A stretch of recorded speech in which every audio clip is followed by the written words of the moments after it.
Welcome to Women Investor Wednesdays. I'm so happy to have you. Girl, I'm so excited to be here. Thank you, Beth. And then, we got to think bigger. I got a t-shirt on. You have a t-shirt on. What does yours say? This is Lumberjill Lodge. So I've decided my uniform that I wear, it's this stretchy pants and like some project I'm working on.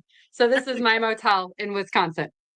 And we're going to talk about that. So, why we're here. I just always want to tell the audience why we're here in case we have a first-time listener. In 2020, during COVID, I read a stat that of all of the investors in commercial real estate, only 3% were women. And of that, 1.5% or 50% of the three were inherited and women that were signing on their husband's guarantees. And I'm like, oh my gosh, this is terrible. I'm part of a 1.5%. How can I change that? And I started interviewing my friends who were all working in commercial real estate, for decades, asking them if they're investing. And they're like, yeah, we invest. And like in real estate, no, the stock market, but you work in real estate, like you rep Starbucks, you find a site for Starbucks, and then you go give the site to a man to develop, and you don't even ask to throw your fee in the deal.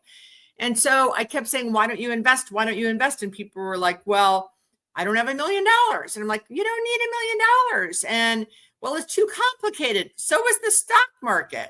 So, and then finally, I think I got to the real meat of the problem. And they're like, we don't know any other women doing it. I'm like, okay, that is a problem I'm going to try to solve. And so I did a virtual summit during COVID. We had 100 women that attended. I interviewed 9 women like you, and people loved it. And so since then, we've had 4 in-person summits. You were at our last one in March. How fun are they? And yeah, and we have about 250 women, which you see. And I like to keep it small like that because, as maybe you've seen in the room, women are investing with each other. And if I have 500 women, I really think we will lose that intimacy.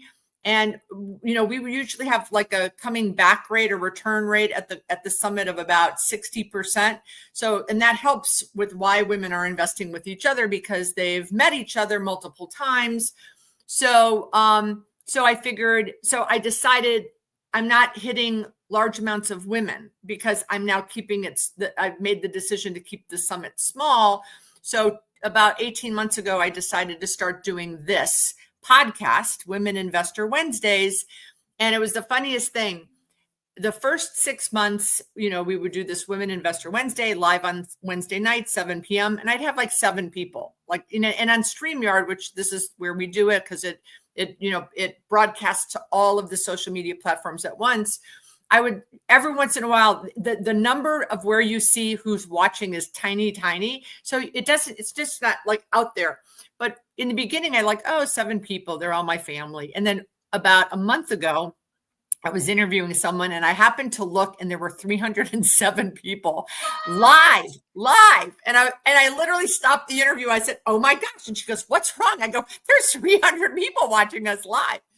So thank you for being here because we were trying to get the word out. Every time I meet a woman that does any kind of investment, I don't care if it's 1 fix and flip or 4,000 apartments, I want them on because the people who are watching, there's men and women that watch, most of them, I would say 50% of them have not yet started. So it's so important to show all different asset classes and off different levels of experience. So welcome to the show, Mandy. Yeah, I'm so excited, Beth. I love this idea too, because if you can see it, you can be it. I felt very strongly that I didn't know anybody who looked like me doing this stuff, and how I grew up. This is not what people did. So I love the chance to be an example of some small town farm girl who asked questions and failed forward into something that's pretty cool, So think back to your first investment. What was it? When did it happen? Let's go back to can you remember the first time that you invested? Was it an LP? What was it? Well, the first time I was interested in real estate investing, I was in college and I was standing on some porch and my friend was explaining that her dad bought the house and that she got to rent out the rooms to our friends. And I thought, oh my God, you get to keep that money. That's the best idea I've ever heard. Right. So that was 1999. Right. And then I didn't buy anything until 2008. So the people sitting on the fence, like I've been you, I did nothing for a really long time. And then in 2008, I don't know if you know some stuff that went down in 2008. I bought a condo in Chicago because I needed to live in the cool area that I intended to, move out of and then become a landlord in that way. Plan didn't really work how I thought. But then in 2015, many years later, I ended up buying a fourplex. The first thing with Express goal of being a rental was a fourplex by Illinois State University in Normal, Illinois. So that was the first real purchase. Okay, so I want to unpack that one. So fourplex, how did that? Like, were you thinking a year or two before I would like to buy a duplex or a four? Like, what were you thinking before you even found it, and then how did you find it? So 2-ish years before, I'm like, okay, I was a nervous Nelly. I had done everything that I needed to be perfect in everything that I'd ever done in my life, right? And I think that is so common with high performing women that you need to work so hard to be perfect that you don't realize you just need to be reasonable enough. This is actually my primary takeaway of a book called The Psychology of Money that we give in the GoBundance Women Welcome Kit. That's how much I love it. Well, anyway, I realized, okay, how do I make a little bet? Because if I make a little bet and I can prove it to myself that this works, then maybe we're going to, dive in deeper. So I thought, okay, kids aren't going to stop going to college. Right. So let's look at something that's by one of the schools that's, call it 2 or 3 hours from where I live in the suburbs of Chicago. So that meant, I realized pretty quickly that the Big Ten schools of like Illinois, that those like are bought up by, hedge funds, right? So the cap rates on that, the cost of that is really, really high. The Right. returns are really, really low because they're so safe. So I looked at then Illinois State School, smaller state school, Northern Illinois, and Eastern Illinois University. I actually grew up right by Eastern, and I knew that like friends were losing their jobs because they were threatening to close Eastern at that time because Illinois doesn't manage a great state, Beth. I don't know if you know that. Illinois, I don't trust it. You can come to Florida. Okay, I know, right? So I think Tennessee is on what I've got my husband convinced of. But so Eastern was out, right? Like, oh, I'm not going to have demand down the road. So now I'm at Northern Illinois or Illinois State. Well, Illinois State is the only one in 2015, only school in Illinois that had increased its enrollment, and they just tore down 2 dorms. I thought this is perfect. That's where I need to go. So then, a happy accident, I went to a meetup down there. I was pregnant with my kiddo at the time because, nothing will convince you that things are going to happen for real, like the TikTok of a baby's a coming. So I go to these meetups and I realize, okay, roughly 10 kids will walk 10 minutes. Right. And if you rent out unfurnished units, a 1 bedroom, you'll get like $400. But if you furnish it, you'll get like $825. And I thought, that's it. I got to find something that I can furnish and turn into a furnished rental, tap into one of the property managers that has branded to the kids already. And I just happened on MLS upon a 4-unit unfurnished rental that was about an 8-minute walk from campus. And I thought, I will take it. Now, how much do you remember how much it was? Oh, girl. I thought I was going to be homeless and penniless and under a bridge. And it cost the total purchase price, Beth, $120,000. No way. Now, Yes. but did you think this is cheap, great, or this is scary, even though it's not that expensive? Like, what were you thinking? Well, I was in medical device sales, so I was earning a pretty solid living. So it was, it felt like, okay, this feels like a big move. But if I lose the 25% I'm putting down and the money I'm putting into the furniture, if I lose every penny of it, it'll sting, but it's not going to end me. Got it. Perfect. That's what that's what I recommend always. Like, people go, I have 100 grand. Where can I put it? Put 20 in somewhere. Like, don't do it all. Yeah. Okay. So you found it on the MLS. You were just on the MLS looking and found it. 100%. And then I called the listing broker who showed it to me. And while I was down there, I interviewed the 2 property managers that had branded to kids. Here's how I figured that out, Beth. So I was coaching volleyball at the time, and I went to one of the kids who had just graduated. I'm like, "Okay, if you were gonna rent an apartment living in Illinois State, who did you call?" And they're like, "Oh, you gotta talk to Sammy or Young America." And I'm like, "Okay, I gotta talk to Sammy and Young America." So I interviewed both of them. I just set up meetings when I was gonna go view the property. And the guys at Sammy were great. I loved them. I said, "Would you manage this for me and help me furnish it?" And they said, "Actually, we pre-purchase all of this furniture. Would you like bed 1, 2, 3, or 4? Would you like dresser 1, 2, 3, or 4?" And I'm just like, sold. Right. So they Awesome. took care of all of the furnishing piece for me too. Okay. So loved that you did the research of the schools. By the way, my cousin's son played for Northern Illinois and now plays for the Oh, Steelers. Yeah. oh, Yeah. cool. Yeah, I love He it. was drafted in the 3rd round. Yeah, all good. So anyway, so They when you beat said Notre Northern, Dame this year. I know. Oh, trust me, I know. So love that you did the research on the schools. Loved that you went to the meetups. Um, loved all of this. Okay, so now you buy. Now Can I was add one thing, Beth? I yeah. want to add one thing that might help someone who's listening. So I mentioned that I was pregnant when I was doing this, and I was trying to decide what I was doing. And I kept hearing on things like this that meetups and meeting people matter, right? But I was a pretty successful medical device rep and had a lot of confidence in my ability to talk to people. But I remember being 6 months pregnant and driving to a Chicago meetup at a pizza place. And I sat outside so nervous that I wouldn't know what I was talking about, that I sat up there for 30 minutes and turned my car around and went home. The So I'm perfection. here to, That was the yes, perfection. Yeah, yeah. 100%. So if you feel too scared to do something because you need to be perfect and you've done something like that, I'm here to tell you that all it takes is the willingness to learn in the form of maybe making a mistake to really do something incredible. So hopefully that helps Man, somebody. I have goosebumps. Okay. So was your husband always all in? Okay. Yeah. So we're gonna do what? Is that Yeah. Oh, my sweet ex-husband. We're way better friends than we were married couple. And this was just something that was outside of the realm of, well, so why do you think you can do that? Like, like that type of thing. So that led to lots of really productive conversations that now have us in a situation that we're really great co-parents. right? Awesome. Okay. Um, so you had the money to put down, you got a Mhm, mortgage.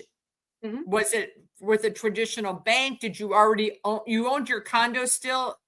Did you, Yes. so you owned your condo. This is going to be an investment property and the mortgage process went fine?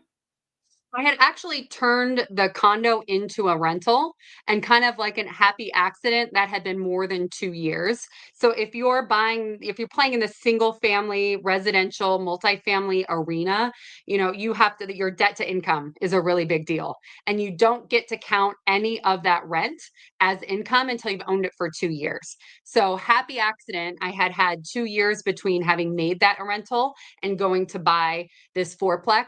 Actually, I went to a local bank because I had heard it on podcasts. And it just so happened that it was the group who had held the mortgage previously. So it was real easy to, they were familiar with the property. They knew the guy that was selling it did a good job with the work that he did. And it was a pretty easy transaction. So did you rent? Do you still own it? No, I've sold that one. Okay. I So sold wait, did everything I it own in rent? Illinois because Did it I don't rent? trust Illinois. Yeah. But did it rent right away? All good? Rent? Yeah, well, 2 of the 4 units had been rehabbed, and it was completely vacant when I acquired it, but I knew I wanted to furnish and plug into the, uh, you know, student rental, and I do this every single time I do a new asset class, Beth, so I think this is important for people to hear too. Every time I do something new, there's always, like, a 3-month period of, like, "Oh my god, did I screw up? Was this a mistake?" Because it takes a while for things to stabilize, Right. but if you have risk mitigated in every possible way you can think of, you will come through that, "Oh my god, did I screw up?" feeling. So it was vacant. I finished the rehab on the other two, and then I ended up furnishing all of them. So all in, I think I was probably 40-ish thousand on a $120,000 property of out of pocket. But then as soon as school started, I had $800 leases on all four. I was pocketing a friggin' $1,000 every single month for work that I didn't do, and I didn't die in the process, you And know? you were renovating it while you were pregnant. Oh, girl, I remember when my son was born, I was like finalizing the negotiation of the property management, and I'm like rocking my baby as it's happening. I'm like, I could do anything. There's nothing I can't do, you know? Hilarious. Okay. So how long did you hold it? call it 2015 to I sold it only like 3-ish years ago. When I sold everything in Illinois and I started buying in close-ish states, so Indiana and Wisconsin. So probably, right around 10 years.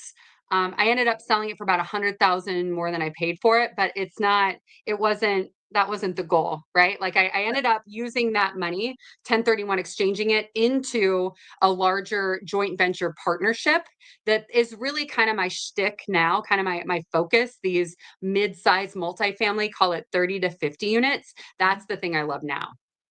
So, so tell us what's your portfolio now? What you have a mixture of things.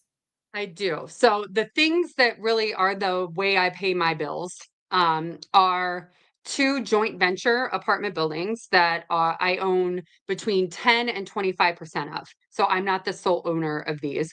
One is a 38 unit and one is a 53 unit in Indiana. Then I am a general partner in a syndication in the Louisville MSA. That's 104 units.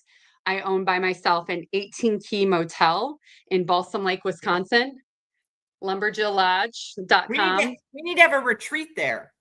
I think we do. I'm just saying. It's perfect. But actually that's pretty interesting. I'd love to tell you about the changes that we've made there because there's a trolley coming to town and we're doing wine tastings, but we'll get to that in a second. And then I hung on to the second thing I ever bought, which was a 6-unit property in Kenosha, Wisconsin, not that far from Milwaukee, that's all 1 bedrooms too, right next to the lake and a hospital. So I've repositioned that, and actually the 4th midterm rental, furnished midterm rental, is about to go live. My stepdaughter is actually going to come help me finish that setup this weekend. Amazing. Okay, so the 2 JV apartments. So you guys it's not a syndication. You're just doing a joint venture. Is it with one other person or multiple people? The 53 is me and 2 guys, and the 38 is me and 4 guys. Yeah. So going forward, I need to Yeah. hear me and 3 women. Girl, I'm in. I'll tell you, there are so many this is my shtick, this joint venture hold for the long term, because I have opinions on syndication. Usually people in apartment buildings, they'll syndicate out and sell off 80%, 70 or 80% of the shares. I want to own the whole thing. I call myself an equity hog. I want to own as much as possible and use that cash flow that's going to pay me every single month forever. That's what billionaires do. Let's do a cash out refi in 10 years and really just kind of live on this floor of income that helps me, be the mom that volunteers at my kids' school. Like that's why I'm doing this, not because I want a Ferrari, Right. So tell me the difference between JV and syndication. So syndication, you're not getting the cash flow. You only get this cash flow as an LP when it refis or flips. On a high level, for anybody who's newer listening, if you as an investor take somebody's money and you promise a return, you have sold a security in the eyes of the Security and Exchange Commission, the SEC. So if you are going to take somebody's money as a passive investor and promise a return, you have to tell the SEC, hey, wait, I have an exemption under the regulation D, the 501c or 501(c), that this is friends and family. This is not me selling a security, I promise. And here's all the paperwork and all the reporting and all of that stuff, right? But if I have a partner, if you and I decide we're going to go buy something and you're going to handle some stuff and I'm going to handle some stuff and we're both signing on the loan and we're both bringing some money, then neither of us are passive in that deal. So that is an active partnership, joint venture in the eyes of the SEC. So what I love to do are this everybody's active thing, because in syndications, if you're the leader of a syndication, there's pressure to sell at the end of 3 or 5 years. I don't Yeah. want that. I just want the cash flow all the time, forever, you know? Right. Okay. Love that. Great. All right. So, but you are a GP of 104 units. How many partners do you have in that one? Oh, too many. It's honestly, I'll say this, that if you can cook in a kitchen with that many people, like that is how many people should be on a team. You can't cook in a kitchen on Thanksgiving Day with 13 people in the freaking kitchen. Nobody gets anything done, right? So in my opinion, lesson learned the hard way. I think we're at about a 7 or 8 person general partnership there. I won't do it again with that many people. Never. No. So like I just learned about this multiple GP thing like 2 years ago. I was invited by a woman to come and look at two like 50 apartments and a retail thing. But it really wasn't a retail thing. But she says, I think you'd be interested in this. She knew that I was starting to LP with apartments. And I get on this webinar and there were like 8 people in these pictures, like that were talking. And I'm like going, who are all of these people? And she goes, those are the GPs. I went, there's 8 GPs. I never heard of such a thing. I've been a GP, 15 times, but it's only been me. I've never shared the GP. I have 20 LPs, but I never, and they like, this one raises money and this one does this. And then I go, they're all getting part of the, I was so confused. So yeah. Okay. So you're a GP in the syndication with 104 and there's 8 of them, but are there LPs also in that one? 100%. Yeah. So it was like a $4 million raise to close this thing up. So it was the formula. The reason that I did this, because it's outside the scope of my normal thing that I do, right? But I had lots of friends who wanted to do the type of investing that I was doing. And my buy box is pretty narrow and it's very risk mitigated. I want a growing area that has a growing GDP and a growing population. And I want to make sure that it's a B class asset because you have fewer things breaking. C class assets are also where multifamily syndicators target a whole lot because there's potentially a lot of upside. But that's an old building and stuff breaks in old buildings, So I like a B class asset outside of a growing metroplex where I already have a footprint, So that was my way to help some friends who wanted to place 50-ish grand, who didn't have the 300 grand to get into a joint venture with me, So that was the way I was helping them. And that's why I did it. Got it. Okay. So talk about Lumberton Lodge, Lumberhill Lodge. Yes. I love it. Well, that's better. This is better than what I did. I did this. I've learned now how to show my t-shirt. So this, right? I just keep pulling it up. Yeah. So you can see it in the circle. Did you get one of these? I have not. I want one. I need one. Did you Did you do the postcard at the summit? You know what? My flight was too early. I had to leave as it was starting and I wrote it out and I knew it was happening and I loved it. What a great idea. So at the summit, I'll just do a little sidebar. At the summit, 250 women, I had them, the theme of the first 4 years were embrace and overcome fear. And then this year I said, we're going to get rid of that word.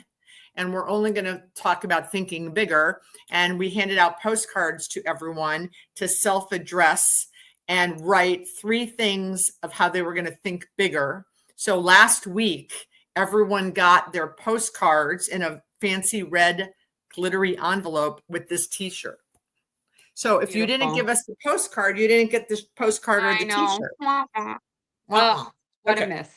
So, all right. So back to the lodge. How did that come about?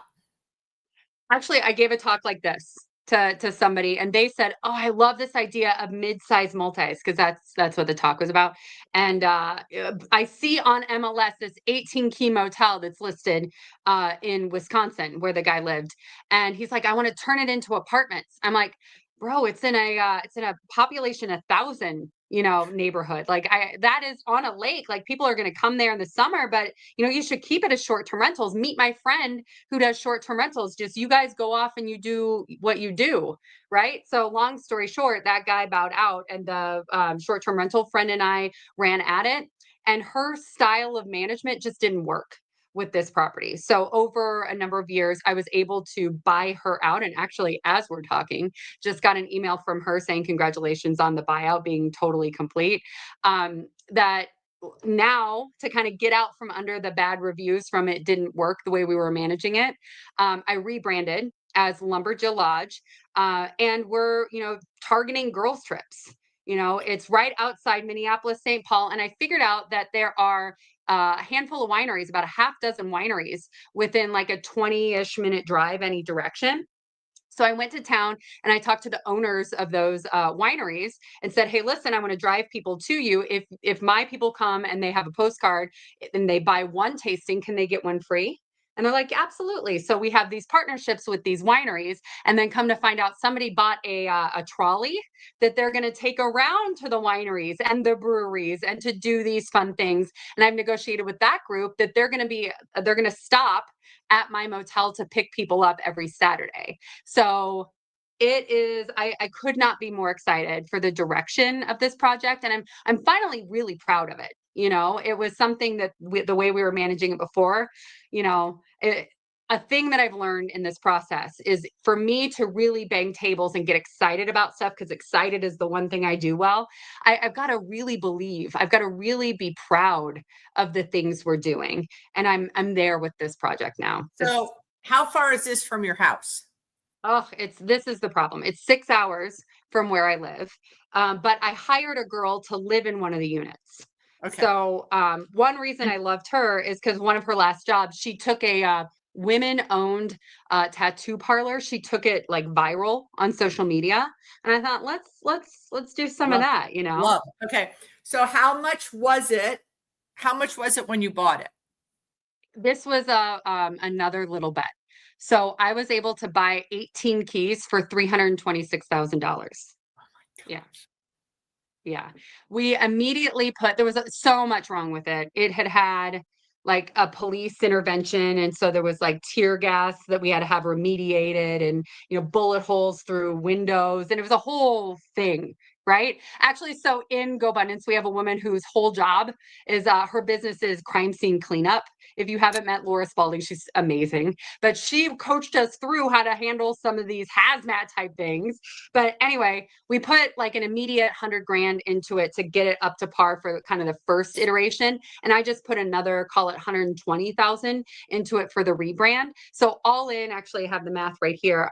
All in right now, I'm about 530,000 into the project. And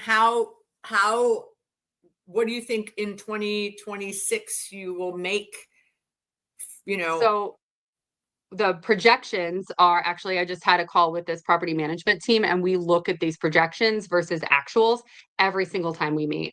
The goal of cash flow is $65,000. The goal for NOI is $101,000. So why are we going to Orlando in 2 weeks instead of the lodge? Yes, I know. Well, next year, you have my word. You heard it here first, people. We will be doing a summit outside of Minneapolis, St. Paul at the Lumberjill Lodge. So let's talk.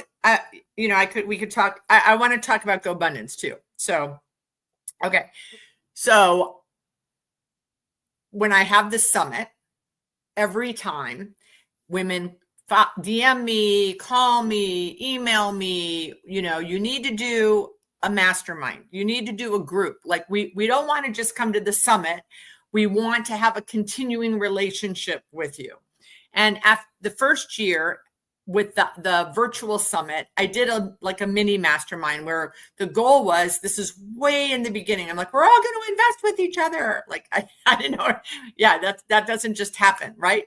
And so we had like maybe 8 or 10 women. We met monthly, but it was super hard to find deals and we didn't really know each other that well. And if you're going to invest with each other, you need to like know about confidential financial stuff, all this stuff. So we did it for a year. We didn't find anything to buy or buy together. And I didn't like the responsibility and the obligation to do all of this. I love doing the conference. I don't want to do any follow-up. And I'll talk to anyone and people can call me and they can send me their deals, but I just don't want to have this obligation of this providing this community. Just didn't want to do it. I wanted to be a one and done thing. So then 2 years later, I joined another mastermind on the idea that maybe this would be the group that I could then send my women to. And this was a co-ed group that men and women, but it was way more men than women. And I just it was not the right match. So then at that group, though, I kept hearing about GoBundance. Men and women were talking about GoBundance. And I was like, oh, that sounds interesting. And then someone, I'm trying to remember who was the one that connected me with you guys, reconnected me. I can't remember. I think it was the title guy. I'm pretty sure it was a title guy. And he said, you need to meet Mandy and Kelly with GoBundance. I said, oh, I've heard about GoBundance. Yeah. And so we met right before, like 3 weeks, like maybe a month before the conference. And I said, would you guys consider sponsoring? And I think that I think there are women that want more that I can't provide. So you guys very graciously agreed to sponsor the summit. And I said to, I think Kelly, who's your partner, and you'll talk about how this all came about, GoBundance came about. I said, someone has to be there. And she said, Mandy will be there. Mandy will come. Right. And so you came and we, bonded right away. And you sat very close in the front row and I kept looking at you and you're like, awesome. So, and I think definitely you've had conversations with some of my women that are interested. So in exchange for you guys sponsoring, I said, I will join GoBundance. I joined GoBundance. And then I spent 3 weeks before my summit, deep diving into doing all of the onboarding because I wanted to make sure when I got up on stage, I had some semblance of what GoBundance was about. So I did talk about the perfectionist, right? I'm like, I have to do it all. But I've really enjoyed it a lot. What you guys provide is so amazing. I've met some amazing people. So that's a long-winded of but I want you to now talk about GoBundance, how it started, how you and Kelly founded it, and then we can take it from there. So, but I just wanted them to know where GoBundance, what am I talking about with GoBundance? So talk about that. And I completely honor you. Got to, like, for me to be willing to say this is something you should look at, I have to have done it. I have to have real proof of my own experience. So I completely honor your need to dig in, and thank you for doing that and for your vote of confidence. It means the world to me. So also the group at your event, the level of crossover, like I knew so many people that were there, like this world that we both play in. I was so surprised we hadn't crossed paths previously. But GoBundance is the tribe of healthy, wealthy, generous women who choose to lead epic lives. And what we are is That's me. Right. So we are, yes, financial freedom matters. That is a pillar of what we stand for and the goals that we set, but it's not the only thing. Right. We want to be connected in our relationships and healthy, and we want to, get the accountability that we need. And we want to, fully go on all of our bucket list adventures, So what we do kind of on a high level is we set goals around those kind of, gardens of our lives. And then we peer pressure each other into doing them, right? Like I realized in the first time I was doing my goal setting with GoBundance that I wasn't going on adventures.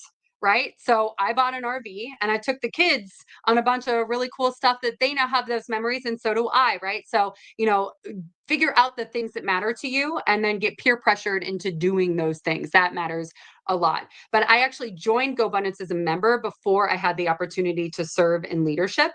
The Bigger Pockets guys, if you've listened to that podcast, the hosts of that joined as members GoBundance, and when it was just a men's division, that exploded because these two guys would talk about how being next to other people doing big things helped them do bigger things, right? So actually in 2017, I tried to join, and they didn't yet have the women's division, right? So the minute they introduced the women's division, I joined.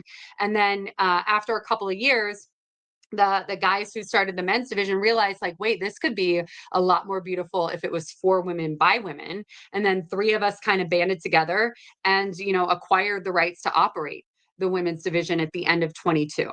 So for about a year, I acted as CEO to kind of set up the systems that we need, because you ain't lying, Beth. There's a lot. There's a lot of stuff involved, making sure that the concierge level of service, of making sure that you're getting the connections that you need to achieve these goals that you've set for yourself, that happens, right? So Kathy, Kristen, Kelly Resendez, and I serve as the kind of co-founders of the women's division.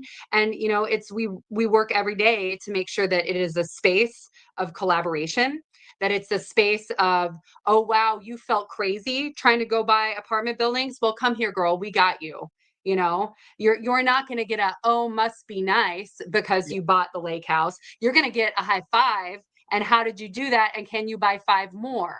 Because it matters so much who you surround yourself with. It matters so much what you let into your head. And sometimes when I say things like, oh my God, I got so much, I'm overwhelmed, Kelly will catch me. No, Mandy, like your choice to say overwhelmed, that's a choice. Right? So overwhelmed, stress is a choice. So what can you do to reprioritize and getting peer pressure away from the stuff that I don't want to be, so that I can be the full person that I do want to be? That's really what GoBundance has brought to my life, and what we're trying to set the table for all of our members. Yeah, it's really been amazing having conversations. Women talk down on their accomplishments in certain circles. Mm-hmm. And that does not happen here. And you can be proud of your accomplishments and, humble brag, where in many circles, at the soccer match or at the room mom meeting or in your cul-de-sac, you have to be careful about what you're talking about. And that's what's so great. I'm talking about peer pressure. So part of GoBundance, you have pods, and you meet with your little small group of people, like 4 or 5 people once a week or every other week. And at one of my first pod meetings, one of my pod members was overwhelmed, overworked. And I said, you just need to walk into your boss's office and tell him you're quitting. You're going to give 90 days notice or 6 months notice, or you just want to work 3 days a week and you're done. And everyone's like, what? And like literally 4 days later, she calls me. She goes, I have not stopped thinking about what you said. 2 months later, she is gone from that job. She got a year severance. Her dad was sick. Like the job was pulling her. She had to like leave her dad. She was helping her dad, and she had to leave, and she couldn't stay with him. And she goes, Beth's right. I'm 50 something years old. I have passive income. I have a talent and I value that I can bring to other. What the hell am I doing? And she like called me. She goes, do you have time to talk? I just quit my job. Amazing. I'll tell you, like, if you are in a circumstance where all of the people think you have this safe job, and the thing that you're supposed to do is stay in this safe job until you can retire with your pension or your 401k, that, thank goodness she had that voice so that she could live an authentic life. Well, because I think this group of women when we hear each other talk, like when Kelly hears you say, I'm so overwhelmed, like, that's bullshit. Like, let's, Right. right. Like when she's Yep. like, I'm overwhelmed and I have to work this 80-hour, why do you have to work this 80-hour job? Like, why? Right. So but there's other people in your life that Yeah. yes, you have to keep keep Sorry, going. honey. Yeah. Yep, exactly. And it goes all ways too, because everybody has their thing, So I say a lot that you get two arms for a reason, one to pull yourself up, but one to pull other people up along with you. And if you are someone who is fully all in and a 10 out of 10 on your financial freedom, maybe you need some help with health. Maybe you need some help with your authentic relationships. Maybe you need some help on going on bucket list adventures. Everybody is always a work in progress. One thing that I think I want to say about GoBundance that we hear a lot, and I personally felt is, I didn't feel like I belonged necessarily because, oh, I've only got a $3 million net worth when I joined in. Oh, I only have a portfolio of 300 units. Like, I'm just some little girl. And what am I going to, like, shut up. Right? Like, I don't think women own their power in the way that they can and should. And I'll tell you what, being around other powerful women that I get a chance to lift up and they lift me up is the thing that is getting me through imposter syndrome. So anyone who is an accredited investor who feels impostery around stuff like this, you just got to change your circumstance, your group. Yeah. And because I have this mission. So I love GoBundance because I am on this health journey, right? Because now I'm 64 years old. I don't care about business goals. I mean, of course, I have a business and I'm an investor, but I'm on this health journey and I am all in on and what you did. So we have these mastermind classes and these workshops and we partner with the guys, and there's this great guys longevity. I'm on that thing every month. And so, and I love the 728 thing. Anyway, so anyway, if you guys are interested, anyone listening, all the women and men, I've already introduced two men to GoBundance, to the GoBundance guys group. And so the health thing, I forgot where I was going with this. So we're going to have a meeting in a couple of weeks in Orlando. Yeah. I'm going to the thing in California in July at Kelly's place. And that's why we were talking about the lodge. In the future, we need to have a thing at the lodge. But if you are interested, reach out to Mandy, because you can see how very shy and she lacks the vivaciousness to respond to all of your questions. But and I think that we'll see more of, this is what I was going to talk about. So there's so many women investors. So I'm on this mission to get women to invest. And I just got into a group where if there's 150 women, 100 are investors. Like Josie says, stop with the podcast. We're booked out until November. So, which is amazing. But I was talking to and again, talk about humble brags. I can't think of this young lady's name, but she's a young lady. Her husband's in the military and they invest in multifamily. And so many people, like the minute like you and Kelly and people are like, Beth, meet this one. Beth, I'm constantly getting these texts. You guys need to connect. And so I reach out to everyone. So I'm on this phone. I'm driving and I'm supposed to have this call with this woman. I'm like, I'm so sorry I'm driving. She's like, oh, no problem. And she's on her camera and I'm not. And she starts talking and I'm like, I got to pull over because I got to pay attention to this call. So I pull over and we're talking. And she says that they invest in apartments.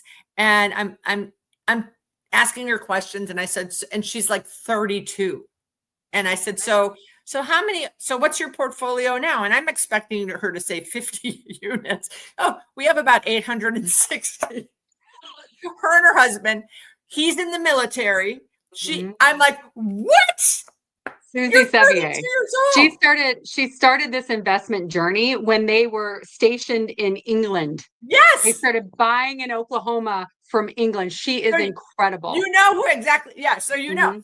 So I was like, what? So amazing. But that's what I've thoroughly enjoyed is I've enjoyed the education in the areas I'm interested in. I've enjoyed meeting amazing women. I'm very, and I can't go to the big, there's a big thing in October. I'm having a big birthday party, same weekend. Not going to make it to the GoBundance thing, but because I believe in personal connections in person, right? I think that we are closer because we spent time at the summit, right, together. Yeah. So, but anyway, so if you guys are interested, I didn't mean for this to turn into a whole GoBundance sales thing, but I've been enjoying it a lot. And I can't wait to introduce all of you in the audience to all of these unbelievable women investors like Mandy. Like I love your portfolio and everything. So did you know Marcy before the student? You did know her before? Because yes. Her whole student, she's been on the pod. She obviously spoke at the summit. What she's done with the parents group. I was just thinking the other day when I'm in LA visiting my son who lives in a house of YouTubers of like 8 guys. And I went to go to the bathroom in his house and I'm thinking, Marcy pays for a cleaning lady to go in once a week. I was like, I'm not going to do that for my adult son, but they need a cleaning lady in here. But I literally was thinking that in the bathroom, thinking about Marcy. So Marcy, actually met her. She took my multifamily, small multis course thing. So that's how we became. So do you have courses now? I previously have done cohorts because I love the human connection too. And especially the underwriting gets really scary for people. And the only way you get through that is by doing the reps. Right. So yeah. I've done in the past when we have a bolus of people who want to do that, take them through 6 months of you got to make this decision before you can do this. And you got to do these reps to make sure that you can find what you're looking for. I do have a course for sale on my website, but I don't currently have any cohorts planned. The course basically goes through all of the stuff that the cohort would go through. And so what's your website called? MandyMcAllister.com. Excellent. BethAzor.com. Okay. So the last piece of advice for women that are watching that have, let's say 50,000, 100,000, they would like to start investing, but they haven't dipped their toe in. What's your best piece of advice? I feel like so many people have probably said you got to just get started. And I do believe that. However, I want to get you started in the right direction. So if you haven't thought through the life you want to live, like if you want to be a flipper and the thing that you want to do is keep designing kitchens, like that is the thing to get really good at. Right. But if you want to be my whole why was I didn't go to medical school because I didn't want to be on call. And then I ended up on call with a medical device sales job so that I couldn't be the mom who volunteered at my kid's school. I just want to be the mom who volunteers at my kid's school. Right. So think through the perfect day, the thing that you want to be doing, and then whatever investment thing that you're going to make sure it puts you a step in that direction. If you want passive income, go for that. If you want active income in real estate, go for that. How old are your kids? 9, 11, and 15. Amazing. And do you volunteer at all of their schools? Well, I get to be bonus to the 15 and the 11. So I was actually volleyball coach for my bonus daughter, which was a lesson. And now I know all the girls, and not only do I know the kids a little bit, I got opinions, Beth. And for my 9-year-old son, the one that I got to make, I do a lot of stuff at his school, which overlaps with the 11-year-old. Awesome. Mandy, it's been such a pleasure. I'm so happy that you were able to be a guest. And again, if you would like to learn more about GoBundance, talk to Mandy about the lodge, taking a girls trip there, or her class, reach out to her at mandymcallister.com. Beautiful. I'll see you in a couple weeks in Orlando. I can't wait. Have fun with your boys. I will. Bye.